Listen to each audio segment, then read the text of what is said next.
the mic. Okay, yeah, thanks.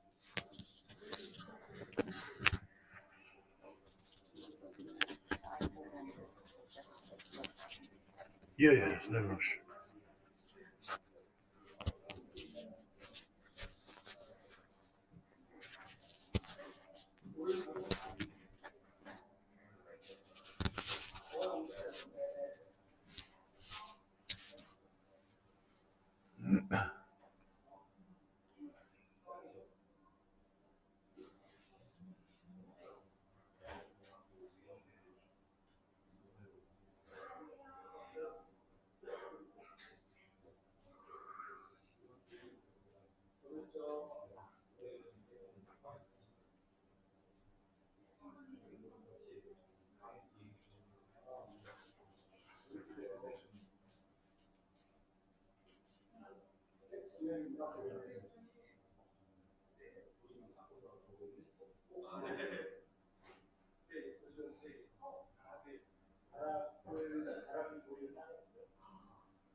Hi.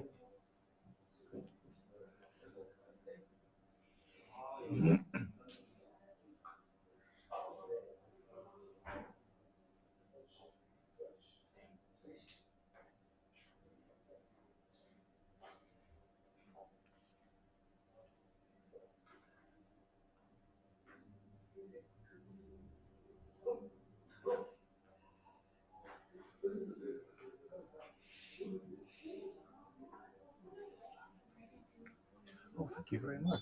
Thank you.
지금 다들 아직 못 치고 계시나 봐요. 오늘 저도 오는데 기계 막혀서 정말 죄송합니다. 안녕하세요. 저는 이제 4일차인데 2일차 때 못 나와서 다시 소개해드리면 저는 도시경찰법 캐스터를 운영하고 있는 박성훈이라고 하고요. 반갑습니다. 그리고 저희가 이제 마지막 이야기가 오늘 마지막 시간이에요. 그래서 이 시간하고 좀 이따 같이 식사하시면서 같이 의견 나누시면 좋을 것 같고요. 계속 오시고 계시지만 시간이 있기 때문에 지금 일단 진행을 하겠습니다. 그리고 우리 동영상으로 보는 분들도 열심히 잘 봐주시고 다음번에 꼭 함께하면서 같이 할 수 있는 그런 기회 있었으면 좋겠습니다. 오늘 저희 저희 신영희 본부장님과 하성호 기자님 같이 왔는데 저희가 이거 프라이빗하게 펀딩해서 진행하는 과정이라 저희가 대관도 되게 힘들었고 막 열심히 노력했는데 이제 아무튼간에 어떻게 전체에서 4회차까지 왔습니다. 그래서 이 4회차 마무리 우리 잘 하고 오늘 열정적으로 마지막 강의 들었으면 좋겠고요. 우리 신영희 본부장님이 그 4번의 대관에 굉장히 큰 힘을 써주셨어요. 우리 신영희 본부장님에서 한번 박수 한번 감사의 박수 한번 쳐주시고 네. 그리고 여기 공간 너무 이쁘죠? 저도 사진을 오늘 처음 봤고 처음 왔는데 이 공간은 제가 너무 탐이 나는 공간이에요. 제가 나중에 제 건물을 지으면 꼭 이런 공간 하나 만들어 보고 싶은 그런 어떤 공간인데 이 공간을 오늘 이렇게 제공해 주신 저희 휴베이스에서 잠깐 시작하기 전에 앞서서 한 5분 정도 간단하게 우리 소개해 주시고 우리 감사해 드리는 마음으로 좀 같이 모시고 말씀드렸으면 좋겠습니다. 우리 휴베이스 형도 주시고 네, 저희 휴베이스 대표님 모시겠습니다.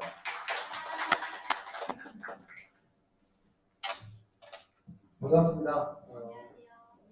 안녕하세요. 네. 저는 저희 대한민국 야구 체인이 몇 개 있는데요. 10년 전에 생긴 휴베이스라는 야구 체인 대표를 맡고 있는 김현우입니다. 반갑습니다. 목소리 잘 들리시나요? 제가 귀한 시간을 주셨으니까 또 귀한 거를 하셨으니까 저희 회사에 대해서 짧게 설명을 좀 드리겠습니다. 아직은 주위에 그렇게 눈에 많이 띄진 않지만 분명히 대한민국에 이런 약국들이 존재하고 있습니다. 저희가 한국의 그 약국 숫자를 제가 적어봤습니다. 우리나라에는 24,600개 정도 약국이 있고요. 의약품으로 분류되어 있는 시장이 대략 31조쯤 됩니다. 그리고 그 우리나라 약국에 하루에 방문하는 고객 수가 평균적으로 68.7명으로 알려져 있는데요. 저희 휴베이스는 현재 전국에 860명의 약사와 712개의 약국을 보유 중이고요. 그 약국들의 1년 매출액은 대략 10억 정도 기록하고 있습니다. 그리고 방문하는 고객 수가 97.3명 정도로 평균 약국의 고객 수보다 상당히 높습니다. 그 약사가 아니신 분들은 이 약국을 바라볼 때 되게 의아한 부분이 좀 있다고 하더라고요. 왜 약국은 저렇게 좀 별로일까? 내지는 좀 너무 많다, 혹은 너무 좀 작고 뭐 이런 것들이 있을 겁니다. 근데 이 약업은 상당한 규제 산업입니다. 약학대학이라는 곳을 졸업해서 약사가 되어야만 약국을 오픈할 수 있고 아직은 법인과 같은 외부 자본이 들어올 수 없는 구조에서 약사 한 명이 하나의 약국을 할 수 있기 때문에 이런 다양한 제한이 있다라고 보시면 되고요. 보시는 것처럼 광고도 상당히 많이 제한되어 있고 약국 자체에서 어떤 프로모션을 하거나 이런 것들도 상당히 규제를 받고 있다고 이해하시면 좋습니다. 법만 해도 이렇게 하고요. 요즘 궁금하신 비대면 진료나 온라인 약국 모두 불법입니다. 아직 법으로는 모두 막혀있다는 거 한번 알려드리고 싶었고, 저희 그 휴베이스 체인은 2014년도에 시작을 해서 저희가 이제 2024년까지 흐르고 있는데요. 아까 제가 재무 하신다고 해서 재무제표를 그냥 가져왔어요. 아직은 저희가 이제 연한 52억 정도의 매출액에 간단하게 하지만 저희 구성원은 33명인데 박사 약사님과 내부 그다음에 석사를 7분 정도 보유하고 있는 나름 엘리트 집단이라고 보시면 감사합니다. 제가 하이엔드 파마시 프랜차이즈라고 정하는데요. 대표적인 온누리 약국 한번 들어보셨을 겁니다. 온누리 약국 보시면 우리나라에 지금 한 1,800개 정도가 있어요. 1982년도 그때부터 아주 오래된 체인이고요. 보시는 것처럼 가입비가 5,500만 원, 300만 원인데 저희 휴베이스는 2,460만 원입니다. 상당히 높은 비용을 내고 저희 서비스를 받게 되어 있습니다. 네. 보시는 것처럼 저희가 제공해드리는 서비스가 압도적으로 퀄리티가 높고 다른 체인들이 저희를 따라하는 형국이기 때문에 저희가 크게 4가지를 말씀을 적어놨는데 저희가 이제 동네 커뮤니티 파머시 중에 가장 선진화된 모습을 합리적으로 빠르게 구현할 수 있기 때문에 이 비용을 상당히 약사님들이 적극적으로 내시고 오시는 거고요. 그리고 전국에 있는 860명의 약사님들이 매일매일 이 공간도 저희 오프라인 강의를 50명씩 자주 진행합니다. 자, 여기 오늘 선물로 드린 게 저희가 아무래도 약사이기 때문에 여러분들이 이제 꼭 필요한 제품들을 이렇게 담아봤어요. 상세한 설명은 저희가 다른 약사님을 통해서 짧게 또 설명을 드릴 거고, 제가 준비한 것은 요걸 결과적으로 저희 휴베이스는 소비자와 약국을 약으로서 연결을 하는데 거기에 다양한 IT 솔루션도 개발하고 있고요. 우리 국민들이 약국을 이용하는데 불편함이 없도록 노력하고 있다는 점 말씀드리고 싶고요. 저희가 진행하는 말은 건강문화 플랫폼입니다. 그래서 꼭 길거리 지나시다가 휴베이스 약국을 보시면 약을 꼭 하나씩 사주시기 부탁드립니다. 농담이고요. 건강하실 때 약국을 이용하실 때는 휴베이스 약국 가시면 지금 제가 소개해드리는 주치 약사를 만날 수 있습니다. 노윤정 약사님 모시겠습니다. 1분 정도 짧게 말씀드리겠습니다. 네. 안녕하세요. 저는 현재 휴베이스 공부에서 같이 일하고 있는 노윤정 약사라고 합니다. 아마 온라인에 계신 분들 안녕하세요. 현장에 계신 분들에게 선물이 있습니다. 지금 현장에 계신 선물 보시게 되면 그 안에 들어있는 책자가 제가 쓴 책입니다. 그래서 여러분이 일하시는 공간에서 혹시나 건강 관련해서 강좌가 필요하시다라면은 제가 나가서 충분히 여러분들과 대화할 수가 있을 것 같고요. 지금 그 안에는 여러분들 다림도 질환에 활용하실 수 있는 감기약부터 진통제, 소화제, 특히 우리 또 머리를 많이 쓰시는 분들이기 때문에 속쓰림이 자주 발생합니다. 그래서 효과가 빠르고 오래가는 약과 함께 넣어놨고요. 이렇게 말씀드리면 여러분들 기억이 나겠어요? 안 나겠어요? 절대 나지 않아요. 그래서 설명서도 저희가 짧게 첨부했으니까 같이 봐주시면 좋을 것 같고요. 꼭 드셨으면 좋겠는 제품은 거기 안에 보시면 보라 색깔 제품이 있습니다. 저희가 최근에 나온 신제품인데요. 모쏠과 비슷하게 생겼지만 기능은 훨씬 더 좋은 전 세계에서 저희 나라밖에 없는 This is only one product in the world. Oh, really? Yes, yes. Wow. There is your present for you. Thank you. It's here. Okay. Thank you. 왜냐하면 식물 추출액이라는 게 저희가 직접 배합을 해요. 그래서 식품보건 전공하신 약사님이 배합을 하셨고 얘는 고기능성 제대로 들어있는 제품이라 요즘 같은 환절기에 여러분 적응하시려면 몸에 에너지가 많이 들어요. 그래서 아프시지 않도록 꼭 일주일 잘 챙겨 드시면서 건강한 하루 만드시면 좋겠습니다. 오늘 휴베이스에 방문해주셔서 정말 감사합니다.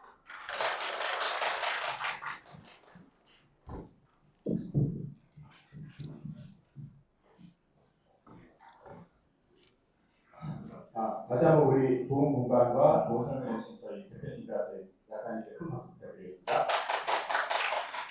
네, 이제 자료 준비되는 본코트로 이안의 마지막 강의, 되게 소중한 강의, 저희 이안 교수님의 감사한 강의를 듣도록 하겠습니다. 여러분 열심히 마지막 우리 집중해서 잘 듣고 우리 소기의 성과를 거둬가는 자리가 됐으면 좋겠습니다. 이안 부탁드리겠습니다. Do you want this? This one? That one. Okay. Thank you very much. Well, thank you for coming for the final session. This is going to be all about contemporary art, which some people hate, some people like. This, you may not believe, is actually a work of art. It's by Maurizio Catalan, and it's a solid gold toilet, which was meant for Donald Trump, but Donald didn't buy it in the end. And it was stolen from this exhibition in Blenheim Palace with an estimated value of 4.8 million. And people don't know where it is today. So contemporary art's very strange, isn't it? I mean, people speculate on it, they buy it, they enjoy it. It's probably the most accessible market that there is. Another work by Catalan called Him, and this is you will remember with his Adolf Hitler. On his knees, very small, and this actually sold at Christie's New York in 2016 for 17.2 million. And it shows you the sort of material which the art world has to deal with. It's not just pictures, it's also sculptures, models, everything you can imagine is sold on the contemporary art market. And Catalan had an exhibition in Korea not so long ago at the Liam Museum. The artwork's indicative value has fallen since 2010, and it's crawled along to 2024. So I don't know what the resale value would be at auction, but probably not the sum it got when it first was sold. So one has to be very careful with contemporary art, as I mentioned before, because it is very volatile.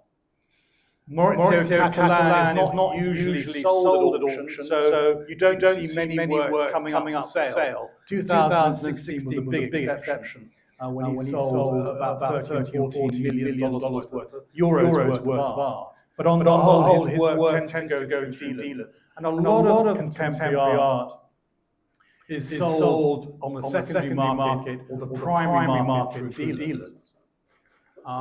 United States is the biggest market, the UK is second biggest market, and he is Italian, so he has a small market in Italy, but he's an international superstar, so his work tends to end up in auctions in the US. So what is the art market and what is the art world? That is a great question. This is the global economy in the white, and the art market is part of the global economy. The art world is a world within the art market, where there's a special language which everybody uses, which is incomprehensible to anybody else. And it tends to link up wealth management, political stability, human rights activism, and government actions. All these combinations of these elements make up the art world and the language of the art world, which is then transferred into money by the art market. So contemporary art is not so much the object or the picture, it's much more the ideology behind the work, the thinking behind the work. And art comes in many different forms. Contemporary art comes in many different forms. There is ethnicity in art, gender in art, protest in art, politics in art, and this can be realized in site-specific works, like the ones I've just shown you by Catalan. He's very political, for example. Then there is performance art, which is recorded on film. There is photography in art, technology in art, which you'll probably be aware of. NFTs now are the new technology in art. Then there's street art, which is graffiti art. There's public art. There's lots of public art in Korea because you have 1% of the cost of a building going towards public art. And then there is new art from emerging markets. So the global art market is so many different things, and there's so many different issues at stake. This is the way it all works in the art market. So you have basically the university, where the art dealer will probably study. He'll probably study art history like I did. If he's any good, that's what he'll do. And then there's the art school where the artist goes. And in the very early stage of an artist's career, journalists, artists, and dealers all get together over beer and sandwiches to discuss their career. And then, gradually, as the artist becomes better known, curators join professional collectors and dealers. And they discuss amongst themselves, these three here, they discuss amongst themselves the value of art, of the chosen ones who will go on to be successful. And then finally, at the top, the final bar, the champagne bar, is where the chosen artists exist, along with the dealers, the professional collectors, and the curators and museum directors. And that, I'm afraid, is how it works. There's a moral world, and there's a money world. And they all join forces in the final bar. And that's actually how it works, a very social market. This is an example of what can go wrong. This is a work by Keith Haring, Untitled, which was offered at auction for 6.5 million. 6.5 million, including fees. It was sold to Antonov Shagalov, who allegedly sold it on to someone called Marco Mercanti. So first of all, the work was sold at Miami Basel for 3.9 million. Then it was sold to Shagalov at auction in 2017, the next year, for 6.5 million. But he didn't pay for it. He didn't have the money. And so Sotheby's sold it by private treaty for 4.4 million. But they asked Shagalov to pay 2.1 million, the balance between the two. Shagalov said that Mercanti had offered him 5 million in 2018, and so the balance was halved. So he only had to pay 1.05 million to Sotheby's. But this just shows you how dangerous it is for a broker who has a client who says they're going to buy something and then they don't buy something, because they are then responsible for the balance of the sale. And it's a very precarious position. So be very careful with brokers. If you become a broker, you have to be very mindful of that. The art world, as I say, is very different. It's a world where there is a certain amount of liberal democracy. So you have statements like this in the Venice Biennale 2019. I wanted to work with artists who are making work that is in one way or another responded to the times that we live in. So that is a statement from the art world. The international art world's core beliefs mirror those of the centre-left, neoliberal Western economies. Freedom of artistic expression is circumscribed by the legislative limits placed on freedom of expression, buttressed by a free and vigilant press. There's a scientific methodology which is applied to art, and there is intellectual skepticism, objectivity, and reason, and lastly there is diversity and inclusiveness. And these are all the things you have to tick in order to become a successful contemporary artist. This is a work by George Condo, a double Elvis, and it shows again, in many ways, the ideology of the art world. It's the levels of resonance that a work of art can generate in terms of sending you off on this journey where you're following one slippage of meaning to another, and it doesn't end. That is a kind of sublime experience. I don't understand that either. You probably don't understand it. I certainly don't understand it. It's what the sort of levels of conversation that you have in the art world is along these lines. And the meaning is very, very obscure. Keith Haring's work on the open market is very, very liquid. He sells a lot at auction. He's an American artist who died in 1990. He was one of the first graffiti artists, and then he became a bona fide artist. So you can see his work exchanges hands for a lot of money and very frequently. Biggest market, unsurprisingly, is the US, but he also has a market globally and particularly in the UK. This is an example, 2000 to 220, of the Contemporary Art Index and the New York Stock Exchange. The Contemporary Art Index more or less follows the patterns of the stock market, as you can see. It's very closely correlated to the stock market. And that's why you have to be very careful when you buy, because it is subject to the changes in fortune in the stock market. You can't really use it as a hedge as you can with other works of art. Technology, as I said at the beginning, is very important. This is an equation which made this image.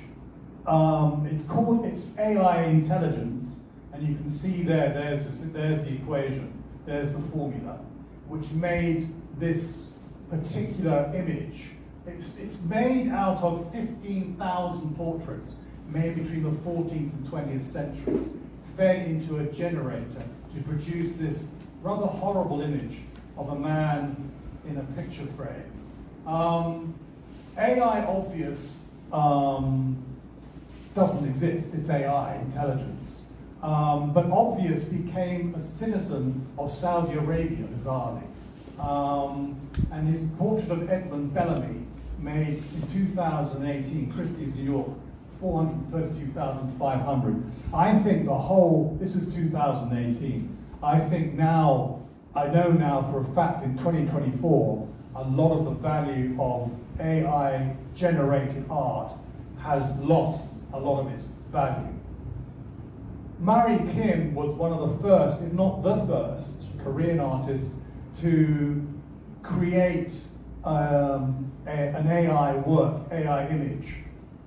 It's a 10-second animated work, and it cost 288 Ethereums, which translates into about $532,000 in March 2021.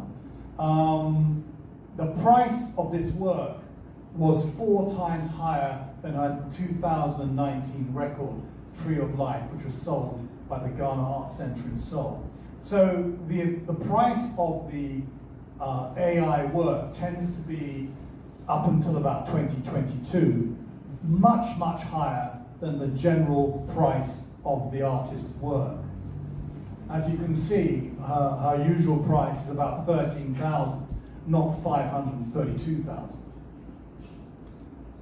Her market is variable. In 2022, she sold rather well, but on a whole, her work doesn't really go to auction yet. It's still with the dealer. And her geographical distribution is very much in South Korea, although some takes place in Hong Kong and the US. Significant art prizes. These are worth looking at if you want to choose an artist. It's worth examining some of the art prizes which are available. The Namjoon Paik Art Center Prize is a very good one. Namjoon Paik, you probably know, Paik Namjoon. He's one of the first artists who uses technology.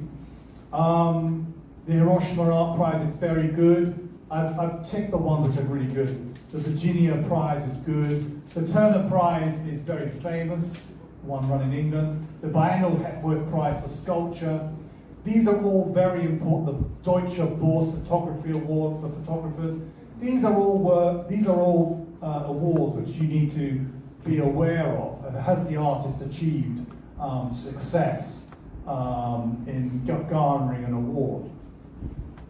And then you need to be aware, of course, of the global art fairs, the international fairs, Frieze in these 4 locations, Art Basel in these 3 locations, and then the niche fairs, the individual fairs, where you will see art of a very different type and a very different cast of art. Each fair has its own focus and its own sort of dialogue. And the ones I put into blue are the ones which I think are the most exciting at the moment in terms of if you ever want to visit. The most expensive booth, this may surprise you, they're very expensive. This is Art Basel, $500,000 US for a large booth, which is a huge sum of money. The one in Frieze Seoul was $160,000. Armory, $100,000. And Art Basel Hong Kong, relatively inexpensive, $34,400, which is quite strange. And Fiat, which is now part of Art Basel, $60,840. But then there are very cheap booths. It's a bit like a sort of tennis tournament. These are the top 1,000 events, and these are the 250 events. These are the cheapest booths. But of course, you're guaranteed sales at Basel. So that's why everyone wants to go to Basel, because you're guaranteed sales, but the work must be of a certain value for it to be worthwhile. Again, this is just a cost analysis. There's Art Basel, Miami, Frieze, LA, London, Frieze, relatively inexpensive, etc., right down to Artissima, which is a very good fair for new artists, particularly those working with technology. And Art Shanghai is also worth a visit, as is Photo Shanghai. Super niche art fairs, there are some very, very small franchises like Lister, which is it's part of Art Basel, but it's a sort of fringe event. So these are all the fringe events which take place, and of course the price and the level of the cost of going there is much, much cheaper. And also there tend to be less galleries. Most of the big fairs have over 130, 140 galleries, and as you can see, some of these smaller ones accept payment in Ethereums and Bitcoin, which is a new development for 2017. This is unbelievably, this is a gallery. This is actually a private gallery on an island off the coast of Spain called the Isla del Rey. It's in a disused 18th century hospital, and it's very much like the Arsenale in Venice. It's that big. The Arsenale in Venice is where they have the Venice Biennale, and this is where they take collectors in helicopters, basically, and boats to see the installations which they made for their artists. Gagosian, for example, this is obviously Hauser and Wirth, who are an alpha dealer. All these are uber alpha dealers. Gagosian now offers one-stop options for collectors. He does art advisory, estate management, and a tiered system of private sales. So it's almost like a complete service for the super rich.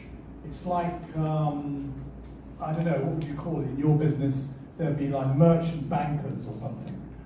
They provide consultations about portfolios and where you should spend your money, etc., etc.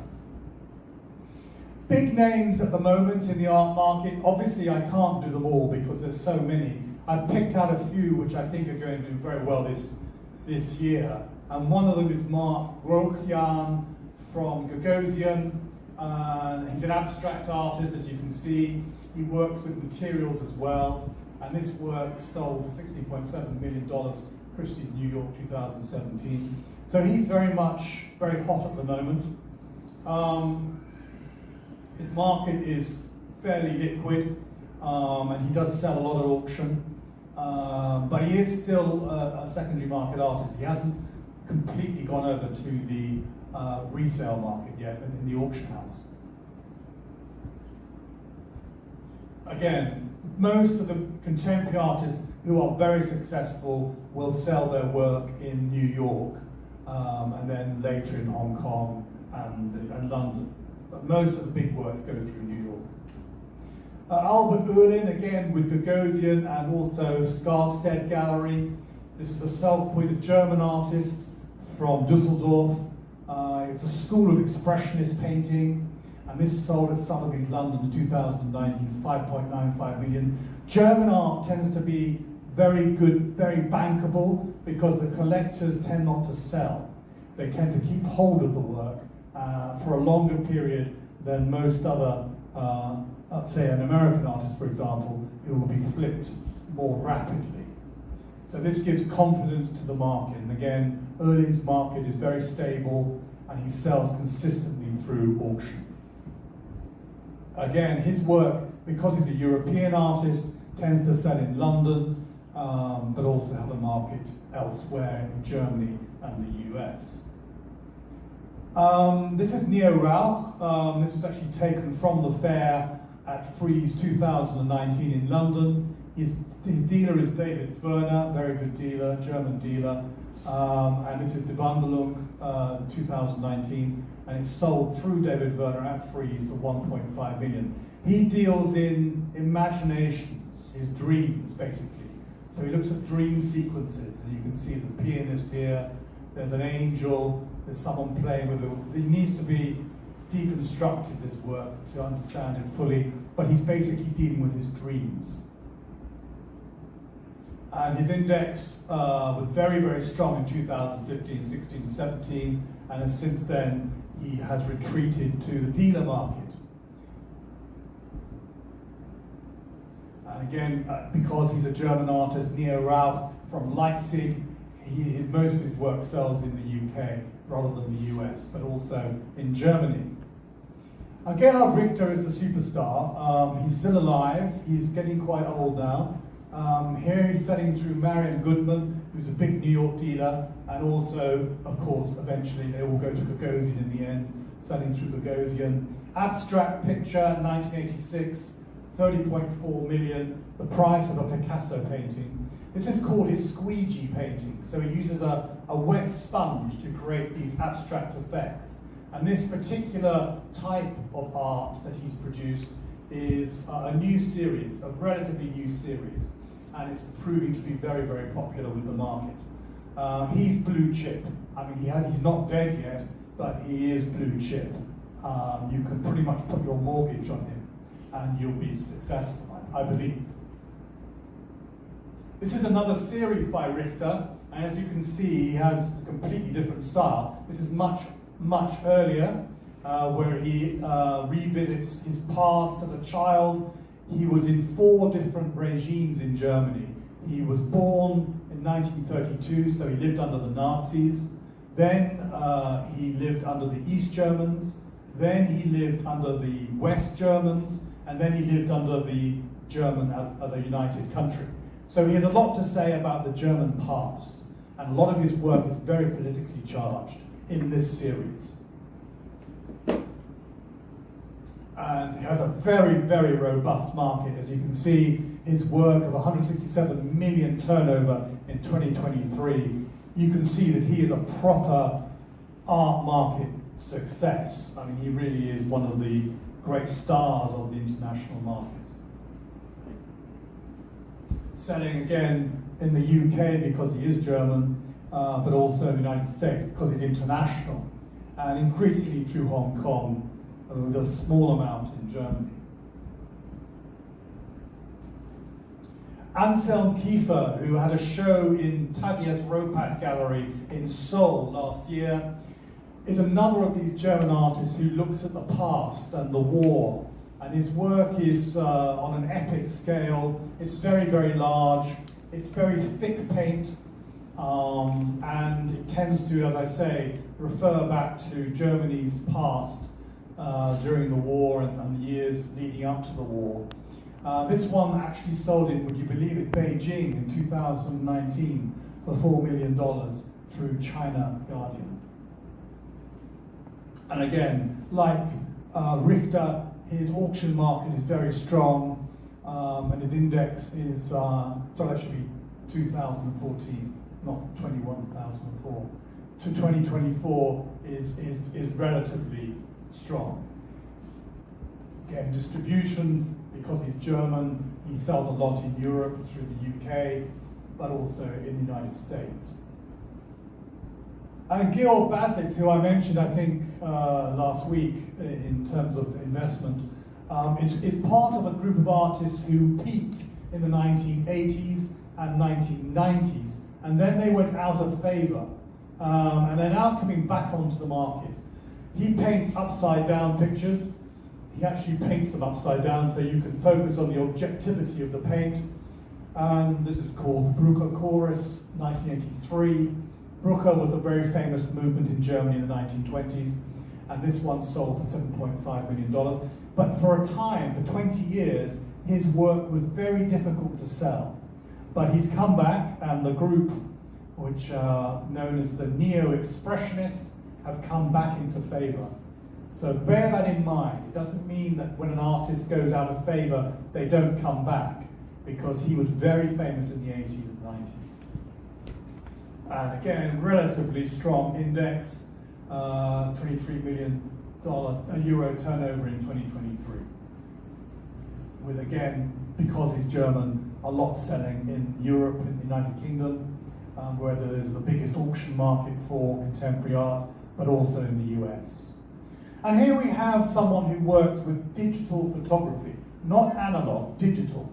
The only problem with this work is that if you scratch it, you scratch the image, because the image is actually glued to the perspex which covers the photograph.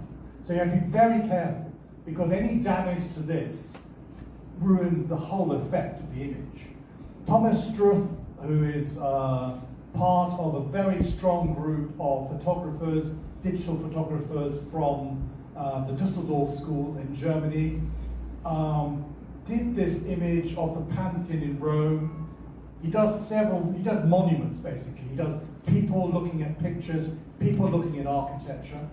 And as you can see here, the value of the image has gone up steadily since 2000, 2015. And this is an addition of 10. So this would represent a very, very sound investment. But as I say, you have to be very, very careful about how you look after the work. Turnover is relatively good, fairly consistent, 851,000 euros in 2023. And again, he sells a lot of his work through the UK and the United States.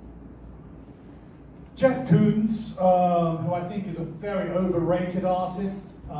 This is called Rabbit, 2 of 3, made of high tensile steel. David Werner, Alpha Dealer, $91 million, Christie's New York 2019. So what he does, Damien Hirst gets together with his dealer and some collectors, and they finance the making of these objects. It's quite large, it's very large. They finance this object, the making, the production. And the production costs up to $10 million to produce. It's not cheap. And then it gets sold for 91 million, and they split the profit between themselves. That's how it works. Kusama's slightly different. She doesn't make the work herself, but she doesn't split it amongst anybody else. She just gets it made for her. The Pumpkin series, she's with Victoria Miro in London, and this one sold through Shanghai Mission in Shanghai, where she's very, very, very popular, for around about $2 million. So these two are what we call industrial artists. And industrial art used to appear at all the art fairs, not so much this year. So I think industrial art is going out of fashion, and I think the prices are exorbitantly high. Yayoi Kusama's first solo show was in The Hague in 1965 at the Ores Gallery, where Fritz Beck saw it. They supported the artist for decades, buying 39 works unseen from $16,000 in 1967. In 2023, the artist has shown 7 decades of her work at M+ and the Stedelijk in the Netherlands. So she has a very good pedigree, and her work is seen in the right places and the right museums. But I think, as I say before, I think 2024, you didn't see so much of this work at the art fairs. So I think it's going out of fashion. In more industrial art, Anish Kapoor, there were a couple of Anish Kapoors in Kiev and in Frieze Seoul this year. He basically makes these concave and convex mirrors. So this is actually a mirror image of the scene in front of you. And then Damien Hirst, as we all know, has a market still for his sculptures. This is a sheep in formaldehyde, which sold at Christie's New York for 4.4 million. I think his sculptures are still going to be collectible. I'm not sure about Anish Kapoor, although his public art is very sought after. And you look at their indexes, you'll see that Jeff Koons, it depends whether he's making one of his series of works. In 2014, he made a lot of the series I've just shown you and turned over nearly $120 million euros worth of art. Damien Hirst consistently selling at auction, mainly his spin and butterfly pictures, but sometimes a sculpture. And again, 22 million in 2023, which was fairly significant. Anish Kapoor, again, fairly consistent. I mean, he appears a lot in art fairs. As I say, 2024, I think him and Yayoi Kusama will decline in significance and decline in importance. This 2023 could be their highlight. I think that this could be the peak of their success. But she turned over 144 million euros in 2023, so she is a big player. And this is Damien Hirst in front of one of his new series. He's done on another series, but this is the second to last series that he produced, and there's going to be a possible show in Rome that's going to follow. And so he is always challenging his work. I mean, he does new series all the time. And this is the Cherry Blossom series, which would probably be commercially successful. And women artists, I think I did mention Jenny Saville. She's with Saatchi, the big British collector, and also Gagosian and David Teager is a big dealer in New York. And I think her work, which is priced the highest price of 9.5 million, will go higher. I think women artists have been underrepresented in the market, and I think, bearing in mind that Lucian Freud, again I made a mistake, sorry, 2010 died. It made 56.16 million in 2015 for benefits supervisor speaking. I think Jenny Saville has a long way to go. Tracy Emin, this you may not believe it if you haven't seen this. This is known as an installation. So this is her bed, and it's meant to represent when she spent many, many days in bed with her lover, and this is what the bed looked like at the end of the day. And you can see the cigarettes and whiskey, and very debauched artist, so don't learn from her behavior. But she is nevertheless very famous, and the funny thing about this particular installation is that two naked men jumped up and down on the bed when it was on display, and they said that they created another artwork. So, I mean, you can make of it what you like, but the art world sometimes can be crazy. There were two Chinese artists actually who jumped up on the bed in 1999. So, crazy stuff. It actually sold, a version of the bed sold in 2014 for 2.54 million. So where would you put it? I mean, honestly, you have to have a very big space. That's what I mean by the art world. You know, it's absolutely crazy sometimes. This is Tracy Emin, and this is actually her sculpture for a model of her sculpture, which is going to be planned for the Munch Museum in Oslo. And it's going to be a 7-meter high sculpture outside the Munch Museum in Oslo. So she gets commissions for public art as well, which is very good for her reputation, and this increases the index of value of her work. Again, relatively liquid, 3.2 million euros in 2023, and selling predominantly in the UK. She is a YBA, a young British artist, or she was young, she's not young anymore, but that was what the terminology was. So she sold primarily in the UK. African American artists are also now becoming very collectible. This is Kerry James Marshall, who was born in '55, and this is 1997 Pastimes.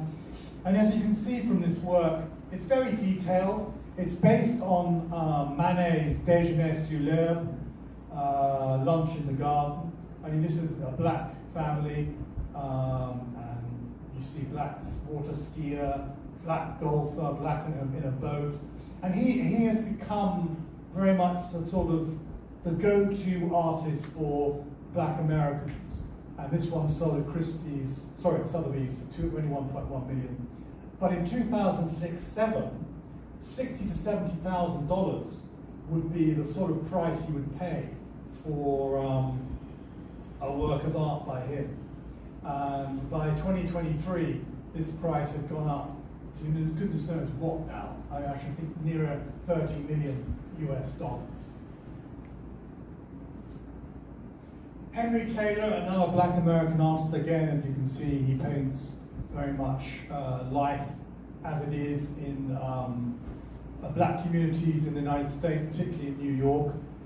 This one, I'll put a spell on you, Sotheby's New York, $975,000. And in 2015-16, he was selling for $3,000 to $4,000. So, you know, an incredible investment if you bought them. And this just shows you what can happen when suddenly there becomes a movement, and black American artists are part of a very strong movement. Mark Bradford, another Black American, Hauser and Wirth represents him. And this is basically silver foil, which he uses from his mother's hair salon to create these abstract, collaged paintings. And this one sold through Phillips London for equivalent of $8.7 million. It was sold to Eli Broad, who has a big museum in LA. So that did him a lot of good.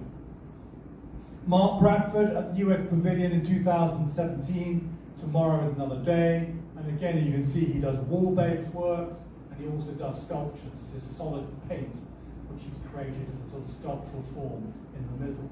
But he was the American Pavilion. And Martin Puryear, another Black American, again, he was at the US Pavilion in Venice in 2019. He hand makes all these various things himself. So he's actually a hands-on artist and quite a craftsman as well. So his work is obviously ballooned in value. New stars are born every day. Glenn Ligon, now fairly mature, but he was very much undervalued and underrated.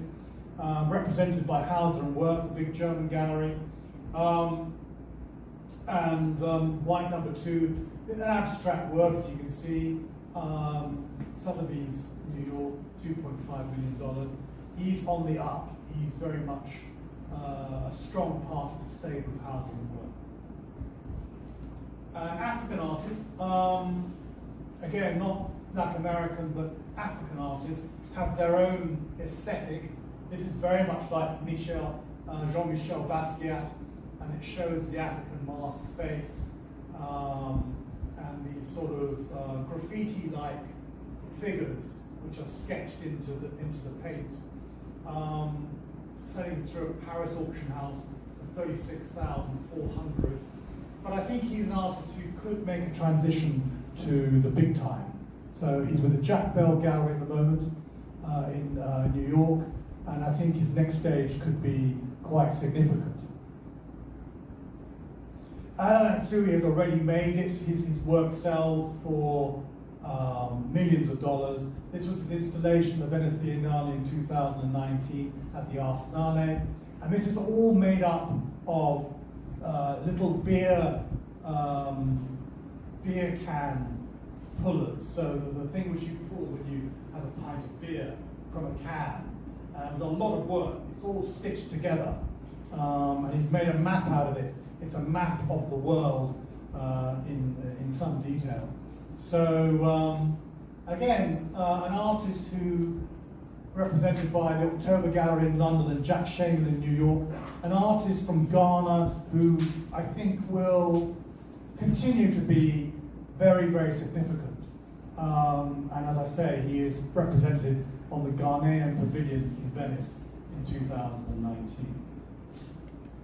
And women artists of colour, again, they can be from all over the place, not necessarily Africa. Ninette Yakamboku, Jack Shaman, New York, We Buy Gold, shown in Chelsea, New York, 2023. She does beautiful figurative work of mainly black sitters. Anithia Hamilton, again, another figurative artist. As I say, I think painting is coming back. Then there's a photographer here, Felicia Album, who doesn't edition her work, which is a problem. She doesn't create editions. So the work is of famous African figures throughout history. And Nikiko Cosby, Victoria Miro, very, very hot artists at the moment. And again, a portrait specialist. So these are 4 artists who you certainly would be worth looking at more closely.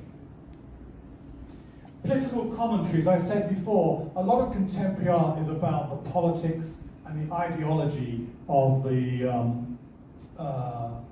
wider world.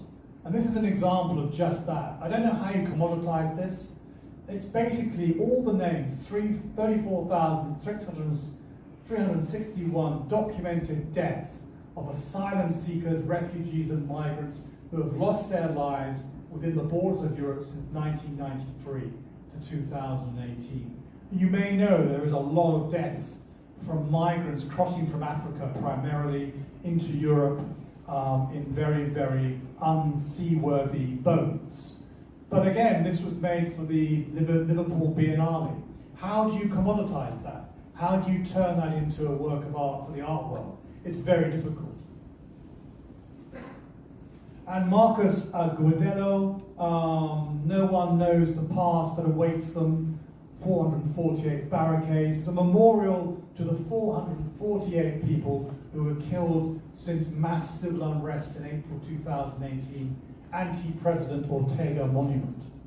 So this was, again, Venice Biennale 2030, and again, very politically charged work. And Ai Weiwei, the perennial political artist of his generation, represented by Listen Gallery, now living in Portugal. This is a tribute to the death of the 3-year-old Syrian refugee, Aylan Kurdi, who was washed up onto the beach. And Ai Weiwei is creating the same position which Aylan was in. Quite disturbing, actually. Quite a disturbing work. Not one I particularly like. Jeff Koons does do public sculpture as well as the balloon dog. He also does works like this. It's got a very naughty and rude word in Paris, and I won't tell you what it is, because it really is rude. But it's meant to be a bouquet of flowers in memorial of the Paris attacks of 2015. You may remember Charlie Hebdo, when there was this spate of killings of journalists in Paris by extremists. So, you know, art does touch on these things. Contemporary art does touch on these things. Kathy Wilkes, British Pavilion Basel, but also at the same time, she had a show in the Museum de Culturen in Basel. So she was in the British Pavilion, and she had a museum show in Basel. And she was part also of Art Basel. So she had a show in the museum in the same time as she was at the British Pavilion, and she had an exhibition in an art fair, Art Basel. So you can imagine her prices went through the roof. In 2017, there were 17,500. Today, they're worth at least 6 figures, if not more. It was an incredible combination of events. Cause, aka Brian Donnelly, very famous. He has 2.4 million Instagram followers. Philips New York sold it for 2 million. He's very, very big in China. This is the Cause album from 2005, which showed in the Youth Museum in Shanghai. Some of you may be reminded of the Beatles album, Sgt. Pepper, which I think that's what it's drawn from. Some people, like Ryan Brandt, have a lot of his works. He sells a lot through Sotheby's New York, Sotheby's Hong Kong. He sells all over the world, and he's now represented by Periton in Europe and Skarsgård in New York. So he's very, very prominent, and also, as I say, very successful in China, where he collaborated with Uniqlo on T-shirts. And Uniqlo supported his show in the Youth Museum in China. He's collaborated with footwear companies like Dior and Air Jordan. He appears on Weibo and WeChat, reaching 167 million people. Can you believe that? In May 2017, calls for a 7-meter high sculpture to Shanghai in the center of Times Square on Huaihailu, and another sculpture in Changsha. So he's become a very important figure. But in 2020, I think it was, he created an image of Mao with crossed eyes, skeleton, and that could be a disaster for him in China. So you have to be very, very careful what you say about Chairman Mao. And I think this could be a very unsettling time for him as the China market reacts to this particular statement that he made. This is the Skarsgård Gallery show, and as I say, the core sculpture of Mao was withdrawn from the October 2019 auction because of a mass criticism on China's social media. and he relies heavily on his China market, which is 53% in Hong Kong of his total market in Asia. So again, he spiked in 2019, and now his work is less prominent on the auction market. I don't know what he's doing in the dealer market, but certainly the auction market has drawn away from him since that 2019 auction, which did so well. Selling in Hong Kong and selling in the US, so the Hong Kong market, as I say, very important to his career. And this is a Korean artist who does 2 series of works.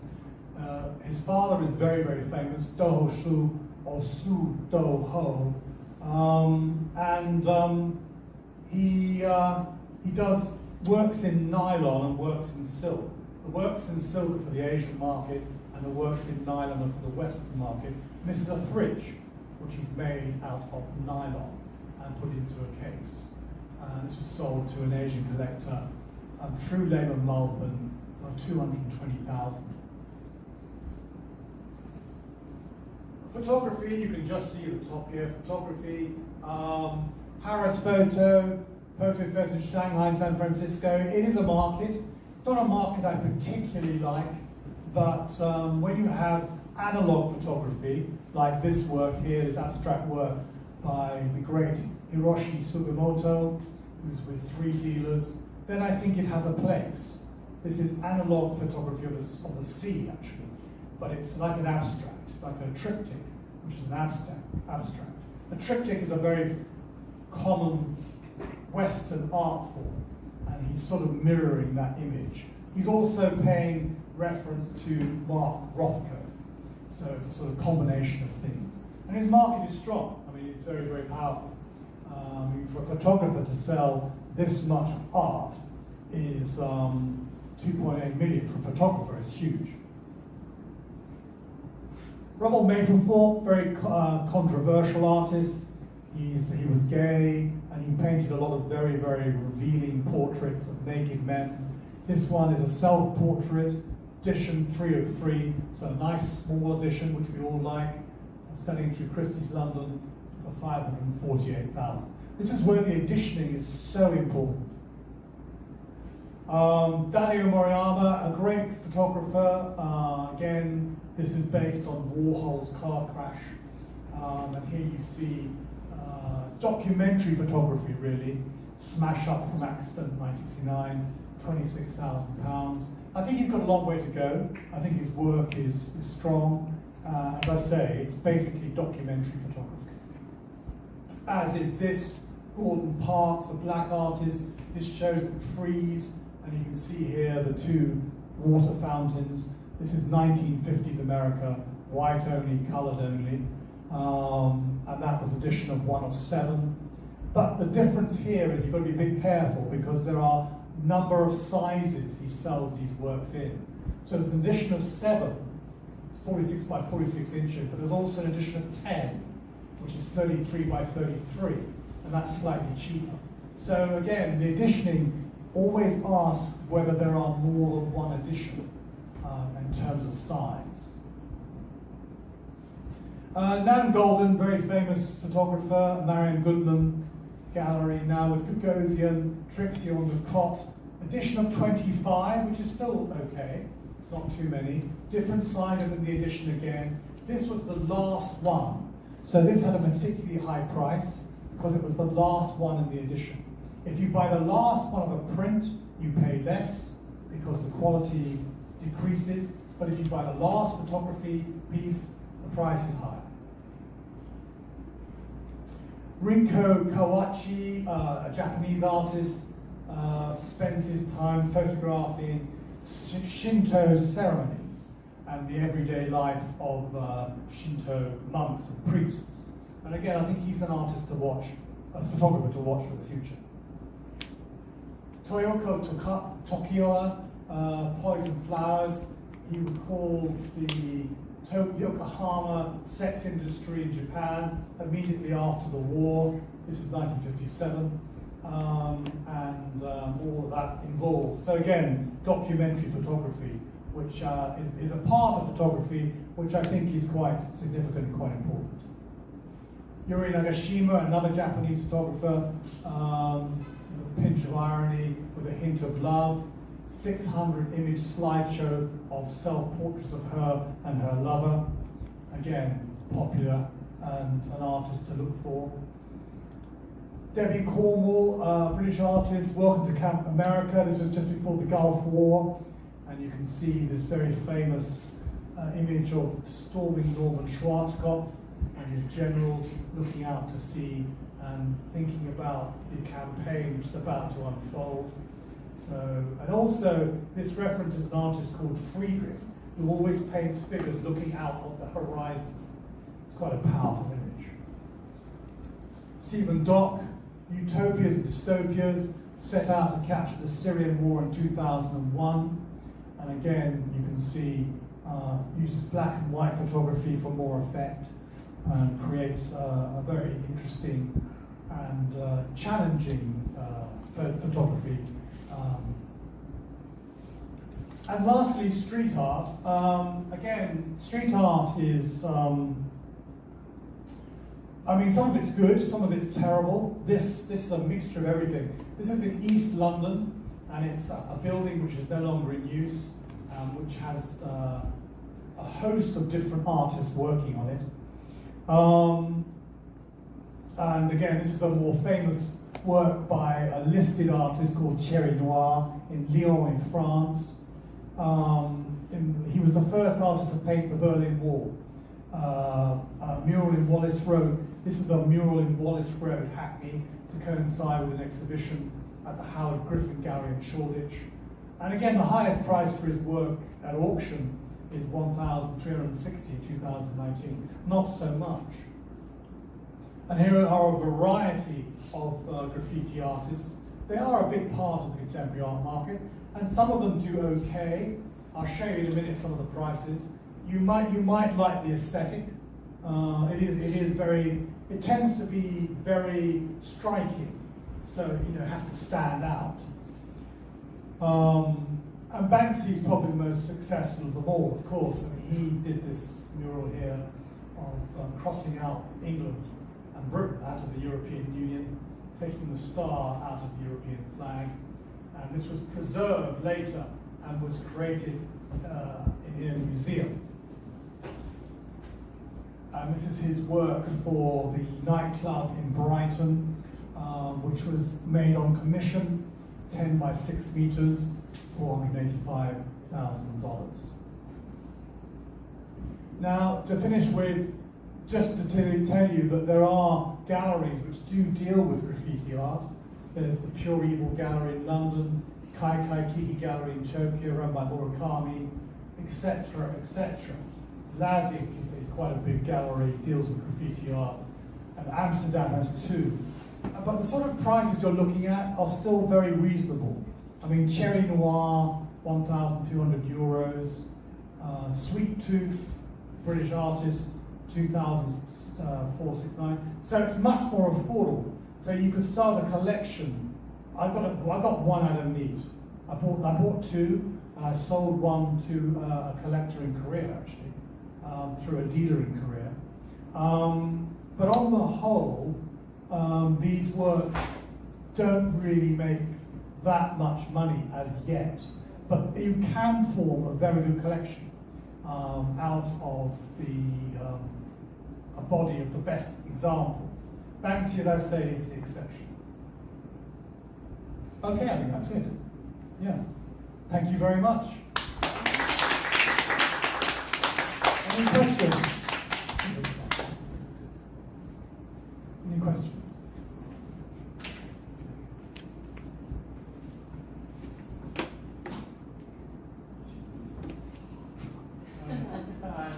Thank you very much again for That's okay. I think that's some kind of extension of what I kind of asked last time, the subjectivity and the market value. Then you talk about this, the world of art kind of shape like the different stakeholders shape their kind of opinions and then of course translate into the market. Yes. And this kind of like relationship between the different stakeholders, especially today I think the political one has been quite big. And all these kind of things, how do we relate with each other? Yeah, it's very difficult. It's very difficult. I mean, you have to follow the dealers and see what shows they're putting on. You have to visit these shows. You have to get to know what the style that the dealer is showing. And you know who the big dealers are. I've given you all the names. So you have to reach an understanding of what you think is going to be good.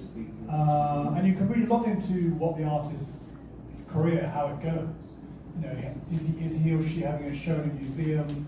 Is he part of one of the big biennales? So you ask lots of questions from the dealer. And then you make a decision based on the career of the artist, the type of dealer who trades in the work, whether they have an auction price, whether they're black American or woman, makes a difference now. All these factors you have to take into consideration. And also what you can afford. I mean, obviously, you don't want to borrow money against art. Yeah. And the follow-up question is that you have talked about this career of the artist. Yeah. And you showed the chart about the part 1 and part 2 and part and so on. Yeah. And nowadays, in Korea, there's one famous show in Netflix that kind of put these cooks together. Mm-hmm. Like a cook with a famous name, famous brand, and cook without name, from street. Yes. They cook away all these things. Cross branding. Yes, cross branding, and they make them compete with each other. Yeah. And the judges are going to judge by not looking at anything, but only only for the food. Yeah. But then there will be some kind of old result that sometimes street artists won over this one with the name. But then do you think this kind of thing happening in art market too, some artists with name will sell more, but then sometimes some new young street artists come in and kind of change the game and it makes more kind of value than the ones that existed. Yeah. before.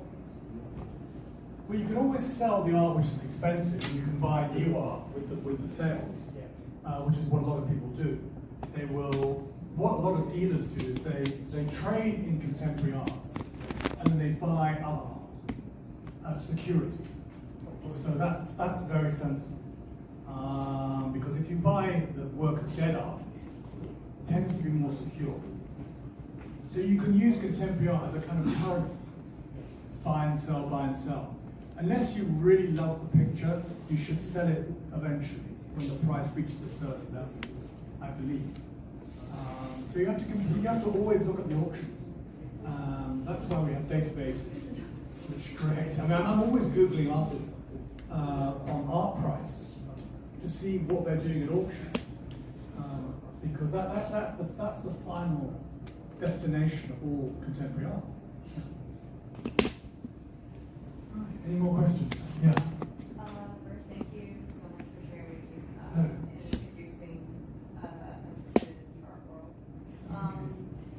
In regards to contemporary art, you talked about a lot of different things in contemporary art losing popularity. Like, for example, you talked about industrial art and some of the AI-generated artwork that's losing popularity. Do you see any type of contemporary art that's gaining popularity? I think work by women artists. I think black American artists, because of American demand. And then there's always the China market, but that's a whole different lecture. And I think documentary analog photography, which documents things, that is a very interesting area to collect in. And it's very affordable. And then if you can't afford the picture, there's always the print. So you can collect limited edition prints of well-known artists. That's a good way to start. I wouldn't go for AI-generated works. I really wouldn't. I mean, the market in 2024 is really crashed because the Ethereum crashed. So as a result, so did the art. Yeah. Okay.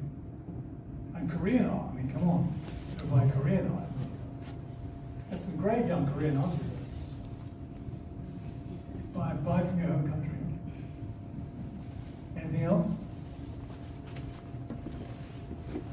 유튜브로 지금 질문하시는 분 확인 가능하세요?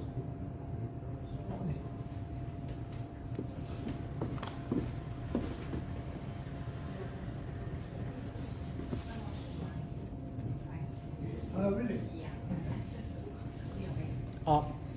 There is a question on the YouTube, Okay. and when checking our artist CV for collecting, are there any other things to consider other than awards? Oh, and the works. Other than awards? Awards. Yeah. Awards are important, but I think more important is exhibitions. Where the exhibition is and how many exhibitions you have in public museums. That's very important. And then secondly, biennales. Is your work represented in a biennale? And then come the prizes. I would say the prizes are third, but the most important is the public museum exhibition and the catalogue. That's why artists love catalogues, because catalogues is like currency. If you write a catalogue for someone, dealers ask me to write catalogues sometimes because they want to have a record of the artist appearance in a show, and the artist loves it. Why exhibition is so important? Because if any artist who have who are rich, then they can have the exhibitions by themselves. Well, we need to be selected for the exhibition. We need to be selected, and that's why the dealer is so important. Yeah, the dealer will suggest the artist to the museum, and that's why your choice of dealer is so important. Without a dealer, you're nowhere. And some artists are absolutely desperate to have dealers. I mean, they're absolutely desperate. They will even get rid of their commission just to have a show with a dealer. So personal exhibition is not that important. Personal exhibition. I mean, I can see many artists who have their own exhibition. Yeah, well, pop-up shows. When you're very young and you start in what's called a pop-up show, I mentioned that a couple of weeks ago. But then after that, someone else appreciate your work. If you hit your mid-30s and you haven't had a dealer show, then your career is probably finished. It's like anything else. You know, you have to, at some point in your life, you have to join the market if you want to earn a living. You know, otherwise you'll be teaching, like me. So, that's what a lot of artists end up doing. They end up becoming teachers. Yeah. This is the last question. Yeah, sure. Any more questions? No? Just one last question. Yeah. Professor, do you think the Korean artists in general in the art market, global art market, are they underrepresented, or is it if they are underrepresented, do you think there will be some kind of case like the Hong Kong, the Nobel laureate in the literature? You just got a Nobel Prize for Korea, haven't you? Yeah, I mean, As a it's writer. literature, but then do Yeah. you think you will see those kind of artists coming out, Yeah. in the art market, the global art market? Oh, there are. There's lots of very well-known Korean artists now. I mean, Lee Ball, Ata Kim. There's lots of very, very important Korean artists in the art world. And I think, again, I need to do more studio visits. I haven't done enough studio visits in Korea to know what's going on. I will give myself more time to look at studios and see what's being produced in studios. But I think your market is very strong. There's lots of very, very good shows of some very interesting Korean artists. We don't know much about ourselves. Yeah. Okay. Thanks. 여러분 강의 많이 도움 되셨을까요? 네. 일단은 이거는 4회차 강의가 일단 저희가 수료증도 나름 준비를 했으니까요. 여러분 저희 설문 돌아가면 꼭 그거 남겨주시고 수료증도 이제 소프트 카피로 받아가시기 바랍니다. 제가 초안을 봤는데 되게 멋져요.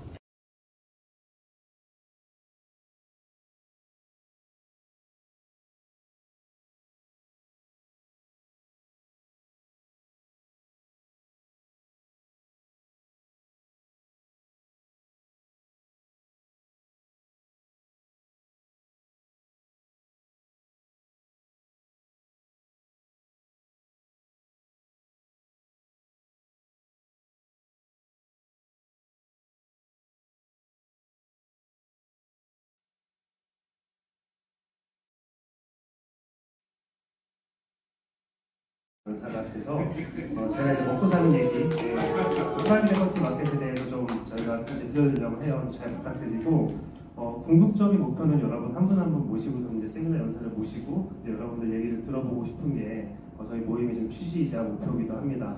일단은 요 건너편에 그 삼계탕집 있거든요. 그래서 그쪽으로 이제 가셔서 전현숙 교수님이랑 같이 하셨으면 좋겠습니다. 네, 수고 많으셨습니다. 감사합니다.